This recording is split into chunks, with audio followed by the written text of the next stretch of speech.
Assalamualaikum warahmatullahi wabarakatuh. Selamat datang lagi di channel ini. Apa kabar teman-teman semuanya? Selamat datang lagi di channelnya para YouTuber pemula yang sedang berjuang. Nah, di sini para YouTuber pemula akan banyak mendapatkan insight, motivasi, dan pandangan-pandangan bagaimana untuk menjadi seorang YouTuber pemula. Oke, di video kali ini saya akan membahas tentang bagaimana nasib YouTuber pemula di tahun 2023. Banyak yang berpendapat bahwa tahun 2023 YouTuber pemula akan semakin terpuruk dan akan semakin tergerus oleh YouTuber-YouTuber besar. Nah, bagaimana menurut teman-teman semua? Apakah mempunyai pemikiran seperti itu? Nah, kalau di saya pribadi sih enggak, ya.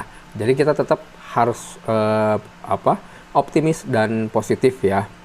Nah, seperti di video sebelumnya pernah saya bahas juga bagaimana untuk menjadi seorang YouTuber itu, khususnya bagi para YouTuber pemula, bahwa salah satu cara untuk berhasil adalah dengan mindset ya. Rubah mindsetnya mengenai YouTube supaya kita akan bisa terus berjalan, terus berkembang di YouTube ini, dan kita akan terus bisa bersaing dengan YouTuber lainnya. Jangan sampai semuanya itu teman-teman lemah, teman-teman menjadi drop gara-gara karena sebuah asumsi dan praduga gitu kan. Sekarang gini, bilangnya bahwa YouTuber pemula itu di 2023 akan semakin terpuruk, semakin sulit ya, dengan berbagai macam aturan YouTube yang baru. Padahal aturan YouTube itu sebetulnya dibuat untuk mempermudah para YouTuber supaya kondisi platform YouTube itu menjadi kondusif, ya kan? Mana ada orang yang mau merusak rumahnya sendiri, pasti pengen ngebagusin rumahnya sendiri, dibuat nyaman rumahnya sendiri, apalagi di rumahnya banyak tamu misalkan. Nah, kitalah ini tamu-tamunya, dan YouTube harus memperlakukan kita sebaik mungkin. Nah, untuk itulah dibuat aturan-aturan dari YouTube supaya kita semua ini para YouTuber yang dalam hal ini adalah analoginya sebagai tamu itu menjadi merasa nyaman. Jangan sampai nanti ada tamu yang curang atau tamu yang berniat mencuri atau apapun lah gitu.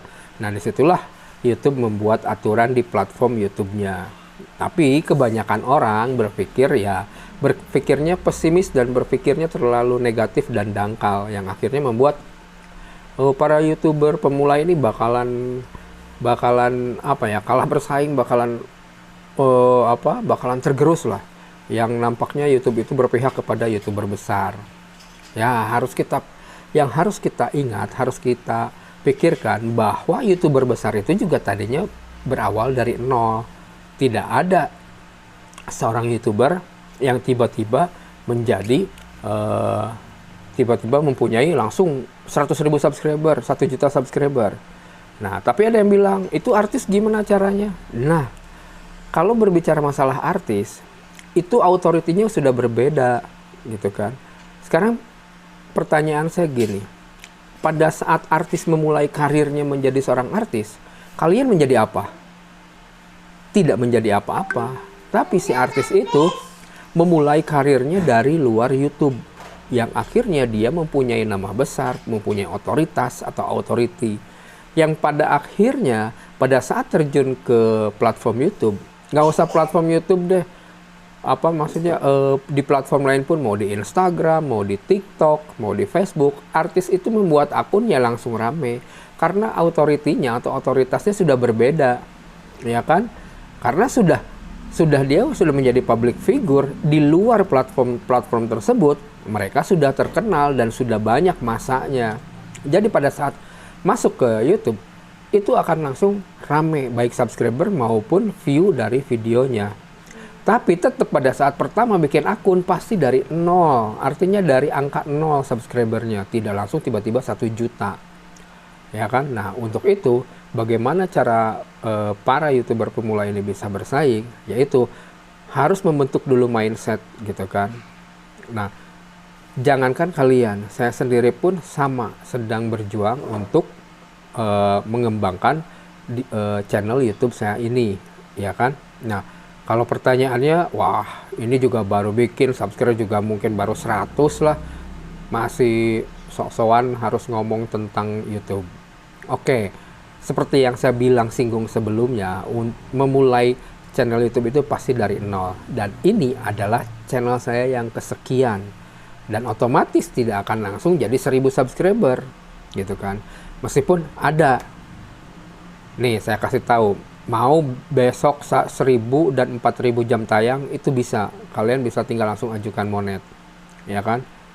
Bisa itu. Tapi permasalahannya, apa yang kalian dapat kalau sekarang bikin channel YouTube langsung 1000 subscriber dan 4000 jam tayang?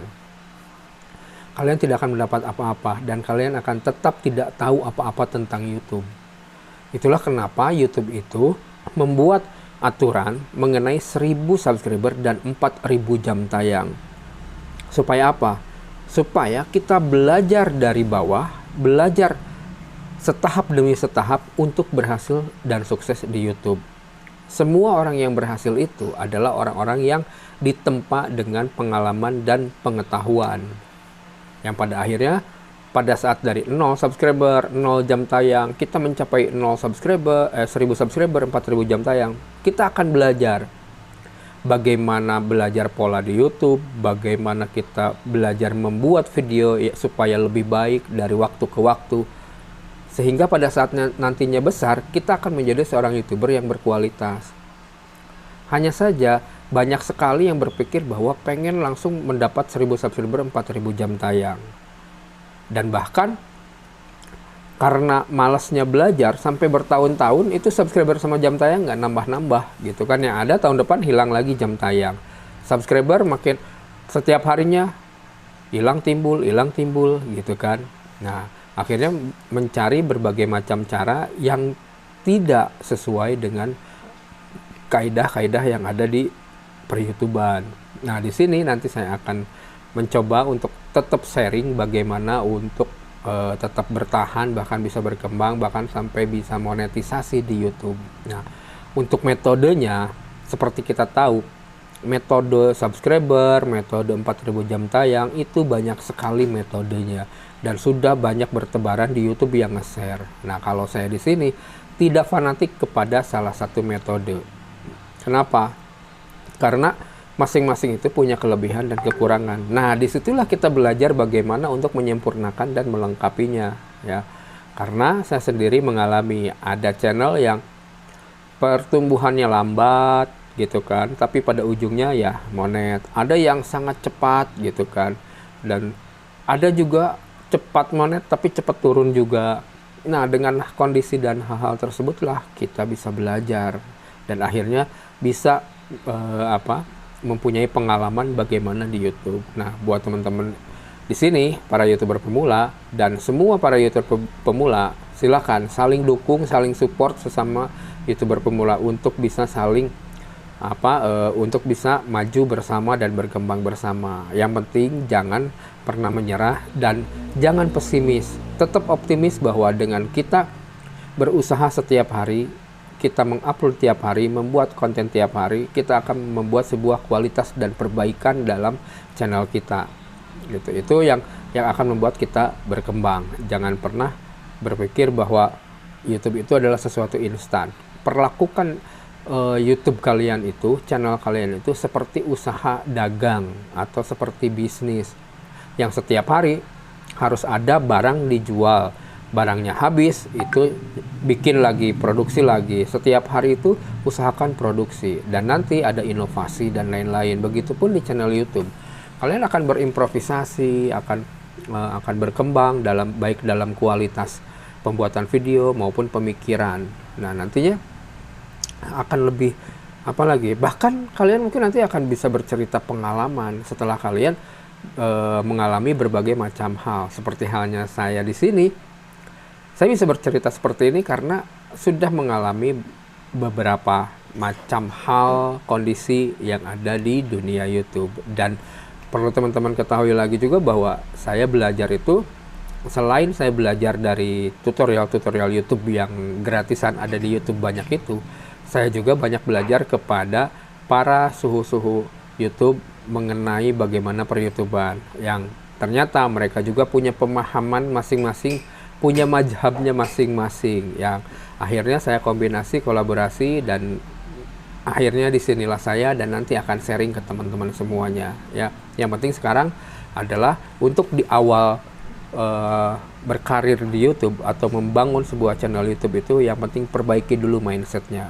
bahwa YouTube ini bisa menjadi sebuah harapan. Nah, kalau kalian tidak mulai saat ini, misalkan nunggu nantilah teman sukses baru mau bikin channel YouTube gitu kan. Yang hari ini misalkan teman-teman baru setahun kemudian baru memulai, itu tidak akan tergantikan. Misalkan yang kalau hari ini bisa ngupload sehari satu video, berarti dalam 1 tahun bisa 365 video. Tapi karena mulai teman-temannya tahun depan, tidak mungkin dalam 1 hari itu menggantikan 1 tahun kemarin menjadi 365 video dalam 1 hari. Jadi yuk langsung kembangkan, langsung buat channelnya ya, dan upload videonya mulai sekarang juga. Dan untuk tahapan-tahapan bagaimana memulainya nanti akan saya ulas lagi, akan kumpas lagi, dan akan saya coba ulangi terus supaya sampai nanti teman-teman paham ya. Oke, jadi semangat buat di tahun 2023 YouTuber pemula, insya Allah akan tetap bisa maju dan tetap bisa bersaing dan berkembang ya. Jadi semangat terus, jangan menyerah, terus berkarya di YouTube, terus upload video, perbaiki channel YouTube kalian. Oke? Sampai ketemu di video berikutnya. Salam untuk keluarga kalian di sana semuanya. Sampai jumpa. Wassalamualaikum warahmatullahi wabarakatuh.